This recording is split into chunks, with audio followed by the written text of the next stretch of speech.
New Thought Media Network.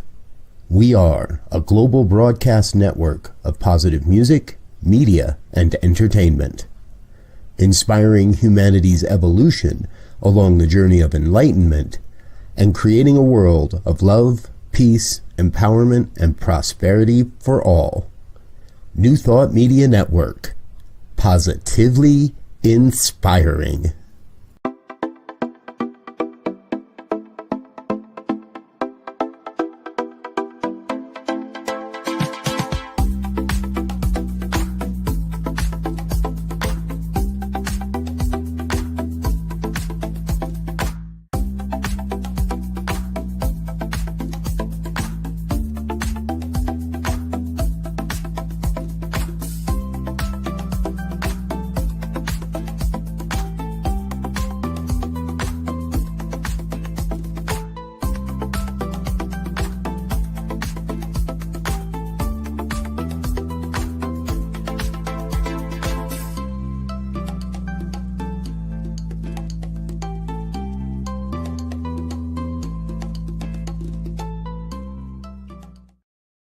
Hello, and welcome back to Global Focus today. I am your host, Reverend Dr. Sharri Johnson, and my guest today is not just one of the coolest ministers on the face of the planet. He's one of my favorite people in the whole world, Reverend Dr. Charles Geddes. This man is so cool. Listen to this. When he was a bartender, when he was 20 years old, he became a bartender. And the man who trained him to be a bartender also introduced him to New Thought, to religious science, and was his significant other for 5 years. Now, how's that for a trifecta? And he started studying ballet when he was 6, and he taught ballet from the ages of 14 to 16. And finally, he won awards in high school for acting and directing. And that was the original field that he wanted to go into before ministry. So please help me welcome Reverend Dr. Charles Geddes. Thank you so much for saying yes. It's always so much fun when you come. I adore you. Your spirit, your heart, your soul, the essence of an ever emerging, deepening, and youth that is the beauty of never losing sight of the inner child within us. And you delight in that. You are beautiful in that. Well, now, I always ask my guests to tell me what kind of things they'd like to talk about. And you picked one of the topics that's been really on my mind lately, and that is the idea of aging as a privilege, conscious aging. Would you say a little more about why that's important to you and how you honor it? It's important because I am. I am aging, and there's no escaping the journey of aging.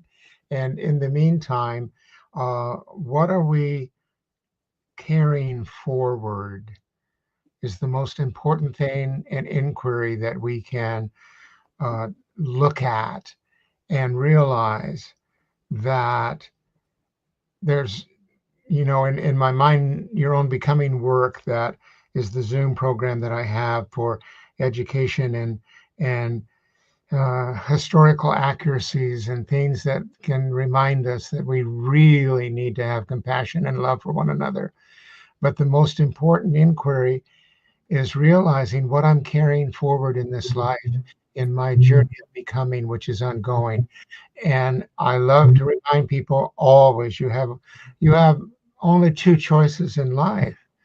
And isn't that beautiful to have it be so pure and simple? Oh, really? Yeah, really. Better or bitter?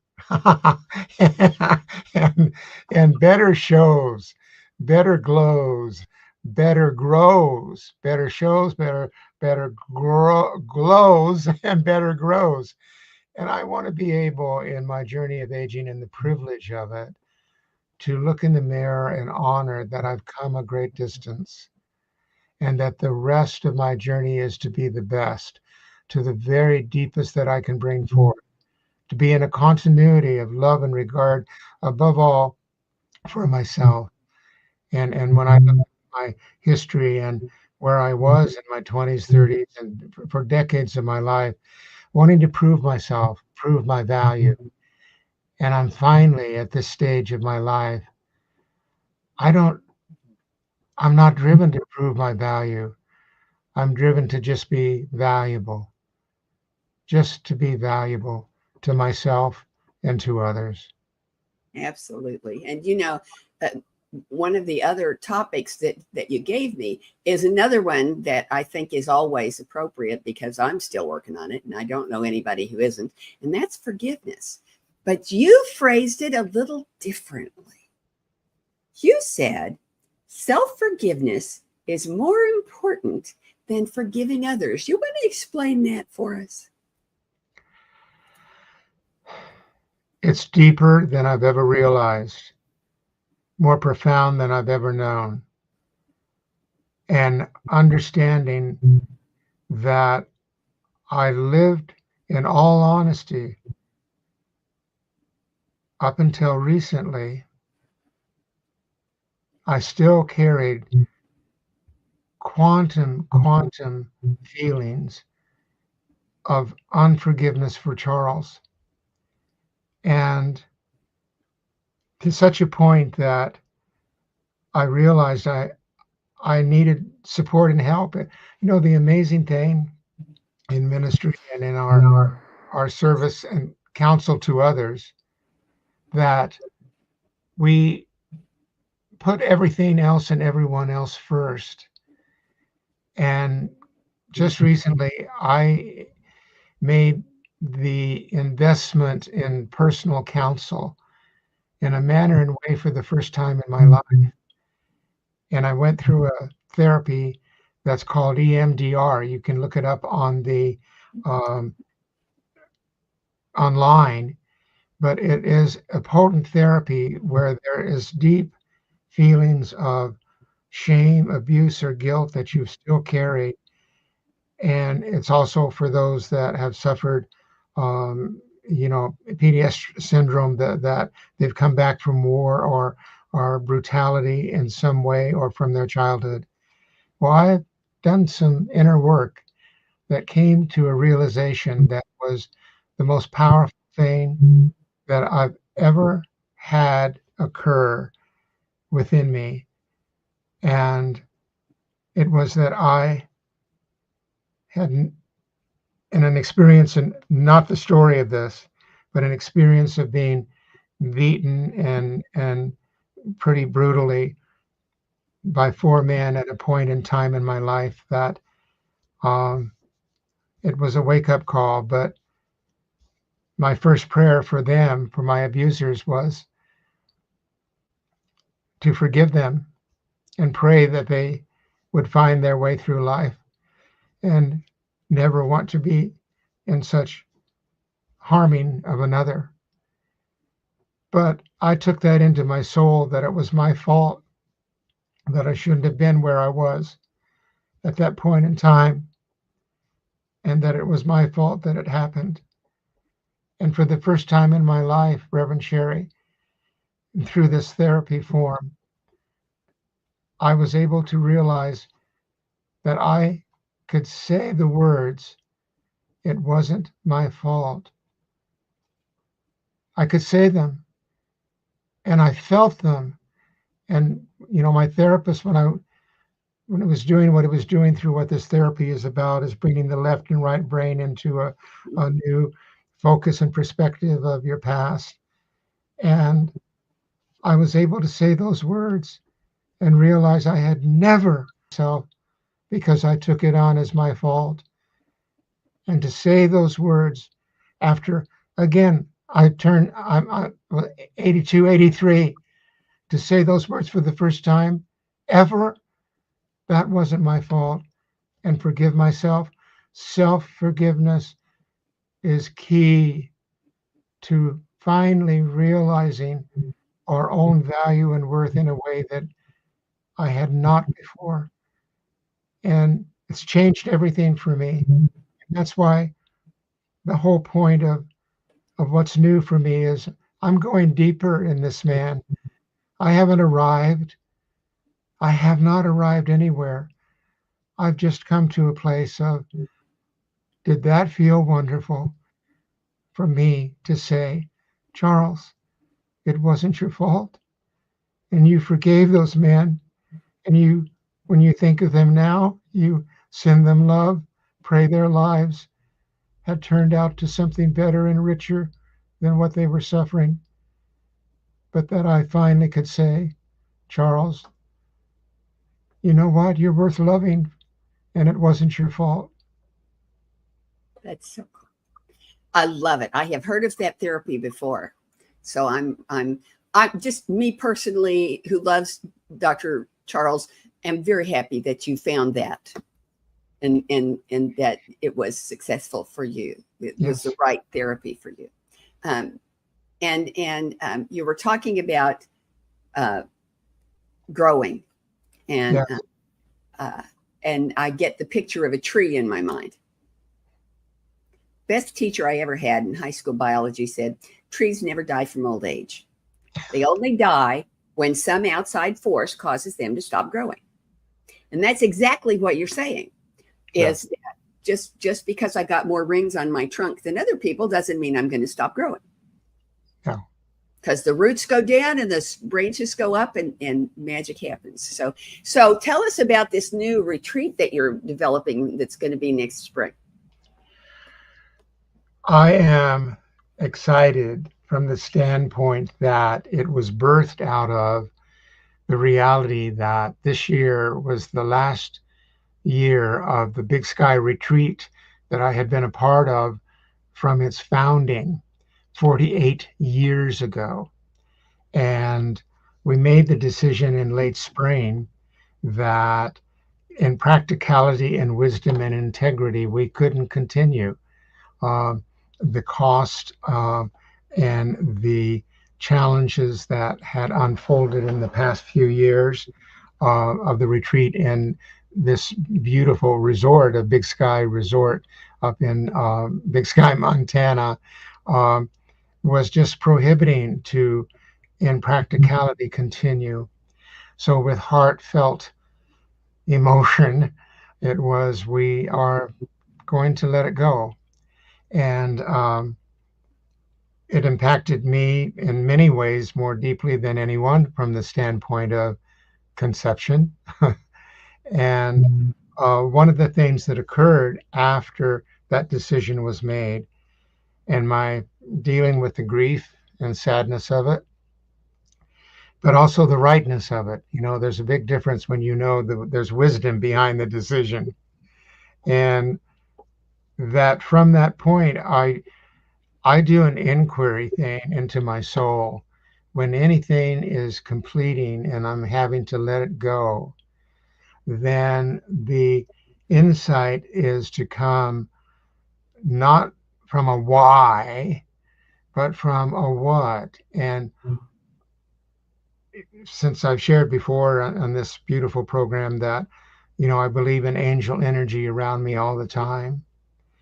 And so the inquiry was from them, Charles, what do you want to be now? And what do you want to feel? What do you want to be? What do you want to feel? And the first thing that came out, I want to deepen. And I want to know that there are people out there that, first of all, may have known me for decades, and new people that are meeting me, and that they want to deepen too. And that deepen means that you're willing to go deeper in processing what's coming through you. I want to feel that I am sharing my going deeper, and that I still have more to give. And it's not reinventing the Big Sky Retreat and the production that's behind that. It's about, I want to create an experience, an absolute experiential kind of retreat. And I want to draw people, not only obviously from all my years of New Thought, but I want to draw people from those professors and teachers that I've been introduced to and know through Mind Your Own Becoming, and have them be keynotes at this retreat. And so I decided that I wanted to create a spiritual retreat that was not a resort place, that was a retreat center. And I was led through a sequence and came about and to realize that this was all angel led. It's like, Charles will show you the way. And I found this retreat center called Spirit in the Desert. And I love the name. And I clicked onto it and saw their website and saw their purpose, which was to provide a retreat center that people could come to for a day, 2, 3, or have events and workshops and seminars at, that was really committed to spiritual deepening and awakening. And it's Lutheran based, but very broad in their welcoming all. And they recently had a Muslim group that came, and absolutely, of course, that's what they should be doing. And but I purposely decided I spoke with them, was thrilled with the vibration I felt, and I flew there to Phoenix. It's in Carefree, Arizona. Don't you love Carefree? Like, oh my God, Carefree, Arizona, Spirit in the Desert. I saw their facility. It's sacred, it's holy, it's beautiful. They were thrilled with what I wanted to bring. They said, you're the kind of person and people and event we want to have here. And so it's on. And it's set for April 26th to May 1st. And it's in the springtime in the desert. The weather's beautiful. It's beautiful. The desert in bloom. And you can get full information.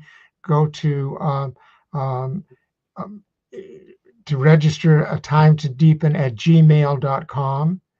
And you'll get a registration form. We have a Facebook, a Time to Deepen Facebook page. And the flyer is on that page.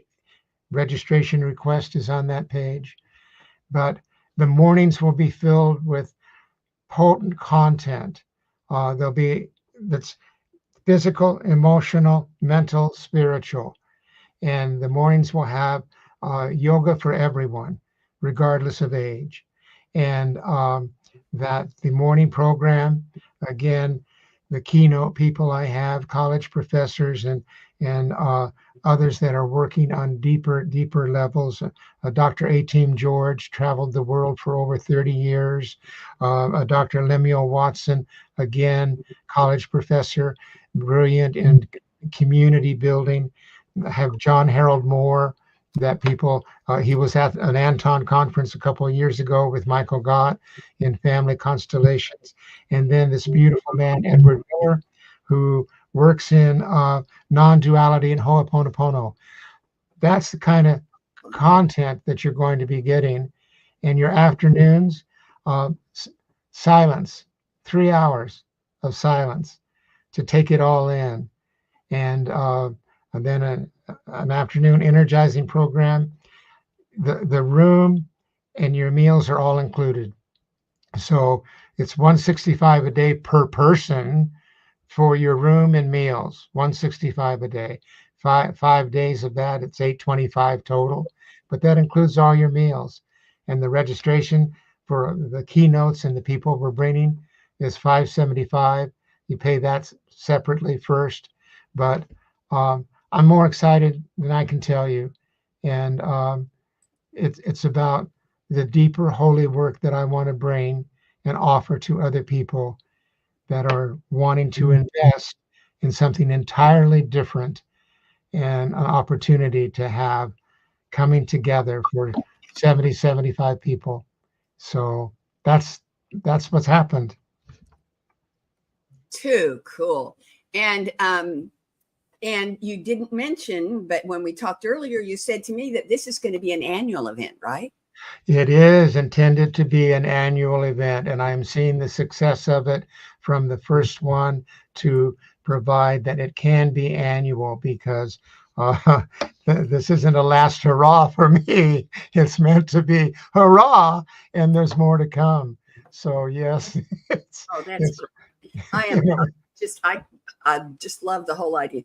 I mean, I have a friend who was my first CSL practitioner, and she used this term God wink.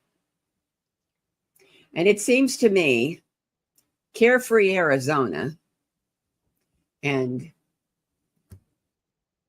Spirit in the name of the retreat center, and exactly at this time, that's 3 God winks in a row. Yeah. That's just 3 God winks in a row. And I can't wait to see what's going to happen next, because I know magic is fixing to come out of this. I really do. I accept that, and I'm knowing that in my heart, the way it all came together, creating, again, this is completely different from Mind Your Own Becoming. Mind Your Own Becoming is a nonprofit educational forum. So what's behind it is very different motivated than what is with this retreat. This retreat is not a nonprofit, but it's an investment on your spiritual journey. And, I'm just bringing everything I can together that those of you that will consider registering and register, that you will have an experience that you will want to come back to.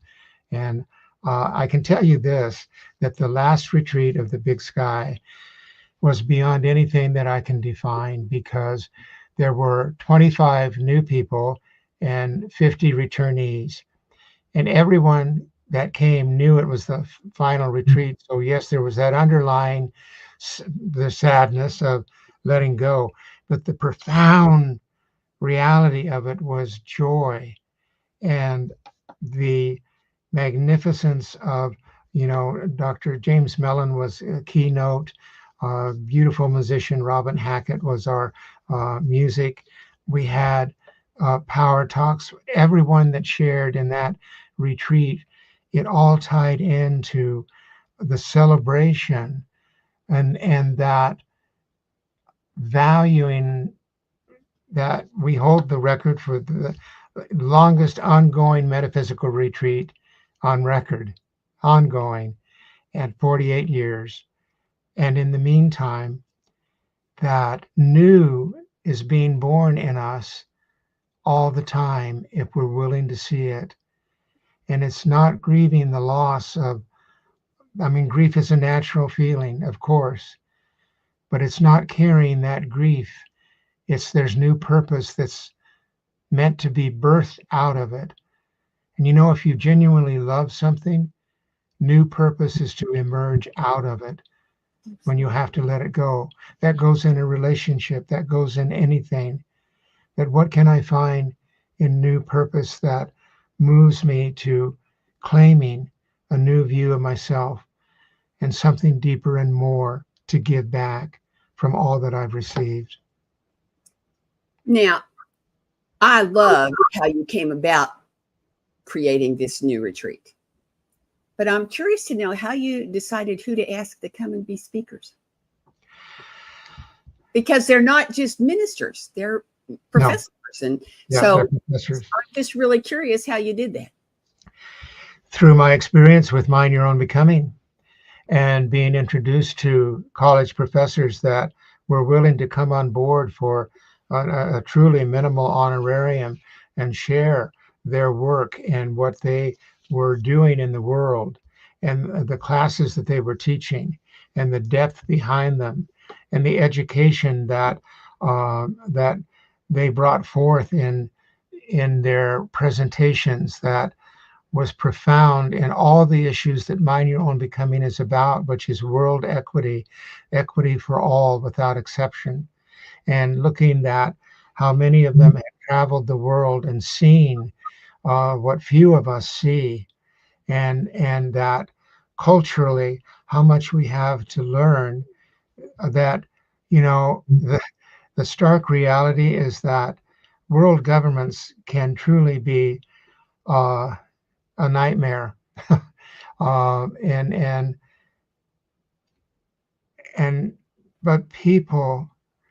the people are all wanting something so much simpler and purer, to just have lives of choice, to have lives of regard and value and love for one another, to take care of their families in ways that are not about richness, but the richness of love and honoring what it is to have families that you bring up in love and regard. We're all here together as a world family, and our needs are not that complex. We make them so.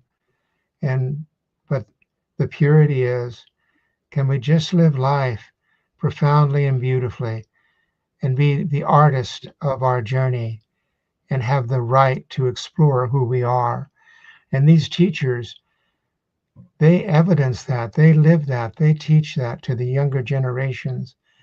And that's what I wanted in this retreat, is that kind of depth and contribution, and working from, we're all in this together, and the only way we're going to survive, we either evolve or dissolve as humanity. So the angels that pointed you to your next path probably were talking to the angels that pointed them to what they were going to do next. I'm seeing a whole lot of celestial cooperation going on here to create this retreat. Yeah, thank you. And I so believe that the way it came about, the sequence that I went to incorporate as a sole proprietorship in the state of Montana. And when I put forth the name, I was, God, and a time to deepen. And it was like, yeah, that's fine. Call it a time to deepen. and it was so minimal to make the investment to be a sole proprietor. And yeah, there's a little more mindfulness in how you keep records, of course. But in the meantime, I'm sharing this from my heart. I didn't want to have to go through a board. I wanted this to be solely the expression and the journey of Charles and what he wants to give and bring about, and that it wasn't about having to get approval or put more work on a board of directors. It was like, no, I will get support and help for this retreat. They will pop up, show up, be there. And, already I have media support through this beautiful soul, Reverend Jen Dickey, who was a power speaker at the retreat at Big Sky, and she's helping me.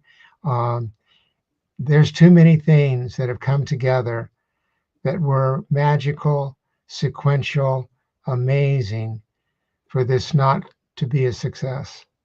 So basically, we just have to get ourselves out of the way and let beauty happen. Yes. Yeah. Get all the, I have the human part of me that's, oh golly, I want to get these registrations in. We're having a rate that if you register by November 30th, that you'll save some money from what it will be after that. But the bottom line is that, hey, this is a retreat in which a group of, we can't have more than about 70, 75. So that's intimacy.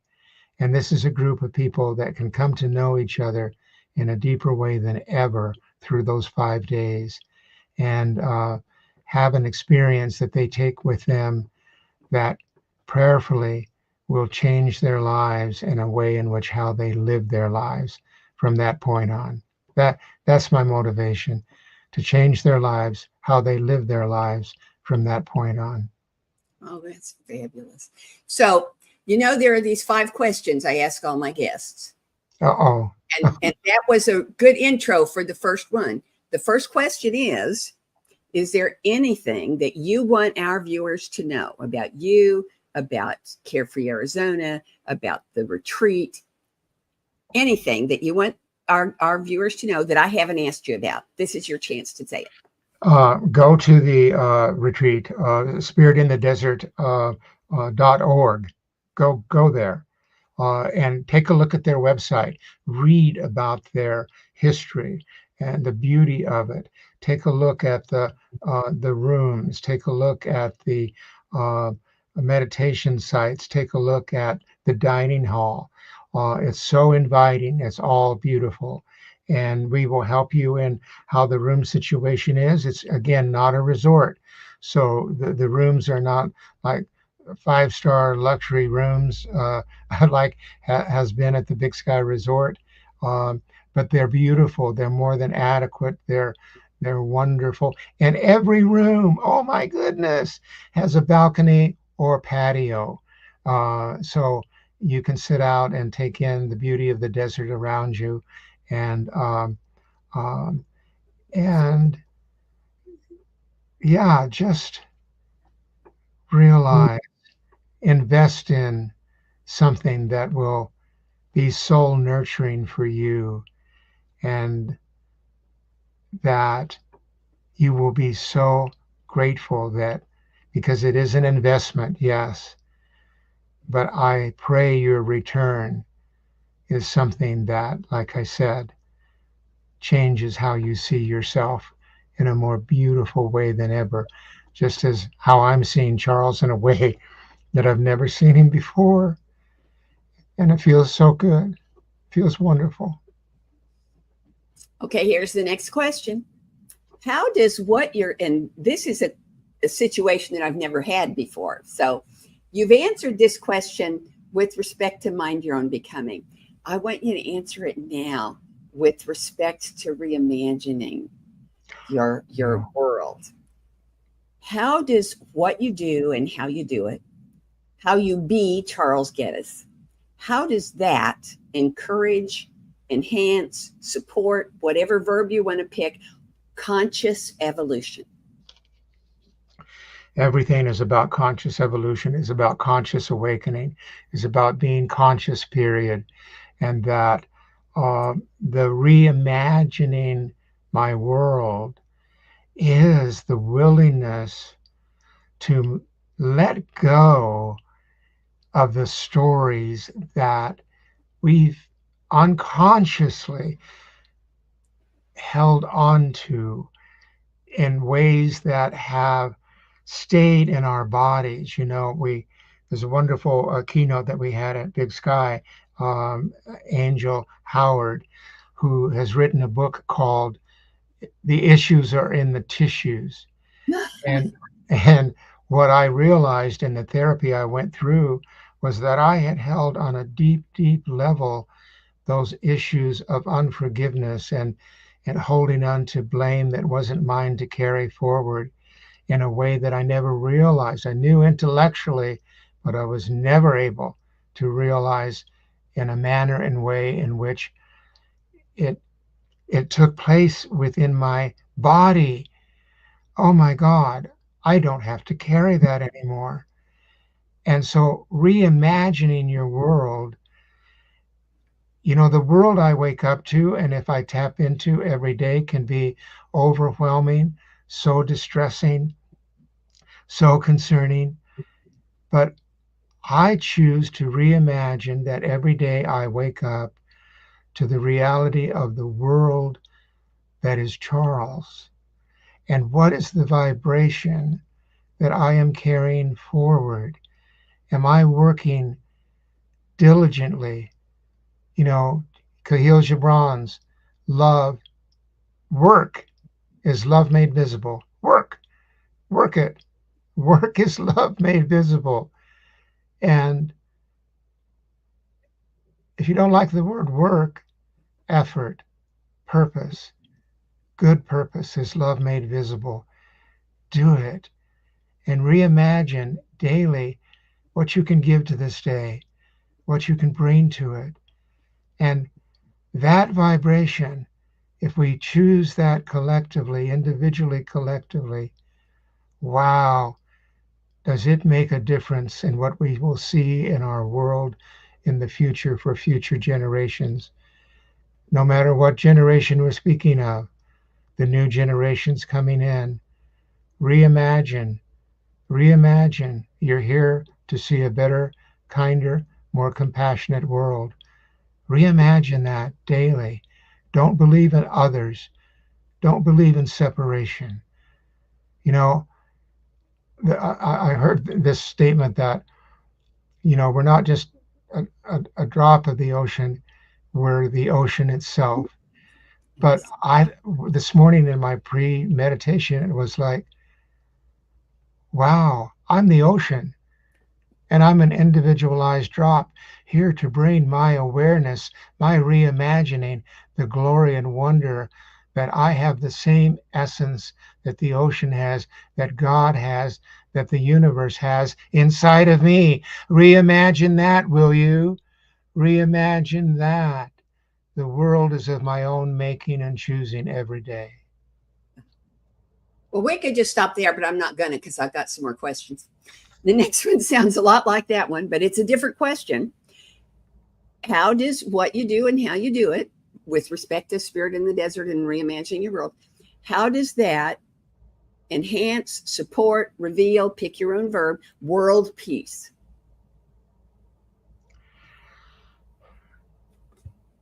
You know, the peace that passeth understanding is within me, that the holy ground that I'm upon is to be blessed, and that inner peace only comes when I am in a daily practice of blessing the ground upon which I stand. It is holy ground, and ground meaning my consciousness, ground meaning the awareness that I carry, that I move forward, so that inner peace, when this man Charles walks in a consciousness of inner peace and not warring within himself, not carrying the stories that have blocked my realization of the wonder hyphen full reality I am, the wonder, wow, hyphen full reality that I am, to be this man, to be in this body, to be in the two-spirited reality that I am, male and female, and that I have the gift to see the world differently, but in a way that encompasses, embraces everyone with regard. And that's it's just living from that place. Yeah, it is. Yeah, it is. Okay. One more. Well, two more. But this is the big one. Got to close your eyes for this one because you have to use your imagination. Now, we are presuming that every single thing goes exactly the way you want it to go. Every detail, every event, every encounter, every relationship, everything, every thought in your heart goes exactly the way you want it to go for the next 10 years. Then 10 years from now, what does Reverend Dr. Charles Geddes and reimagining your world look like? Freedom. Absolute freedom. Absolute love. That honoring the good job that I have done, the forgiveness work that I have realized for others, for myself, that to the very, very best that I've known, that I've lived these principles that mean so much to me, and that I've passed them on as best I could, not being attached who got them or who didn't, but just that I did my best, and that other people, because I came up on their path, have something a little kinder and better in their hearts for themselves. And that when they do remember me, there's a smile. They smile. Yes. Okay, last question. Will you come back? Oh, The first opening I have is September 16th of 25, which is after your retreat, so you'll be able to tell us all about actually, no retreat. So September 26th, no retreat, no Big Sky retreat. I'll be feeling that. No. I mean, it'll be after the Reimagining Your World retreat. Oh, yeah, that will. Yeah, okay, thank you. All right, good. Then I got you, and you'll get an email just a little bit ahead. All right, I love it. And folks, I want you to know you want to be sure you're here next week, because instead of having a Zoom guest, which is what we normally do, next week we will be live at the Anton Annual Retreat, and our guest will be live in person in the same room with me, Reverend Dr. Jerry Troyer from Urban Street Angels, and you don't want to miss it because he's a hoot. In the meantime, have a great week, have a great weekend, and don't forget that I love you. Bye-bye. Amazing, amazing, you will do amazing things. Amazing, amazing, you will do amazing things. On behalf of everyone at New Thought Media Network, thank you for being a member of our virtual family. Your financial contributions help share the New Thought message with people from around the world. Please visit and contribute at www.ntmedia.org/donate. New Thought Media Network, come be you. And please like,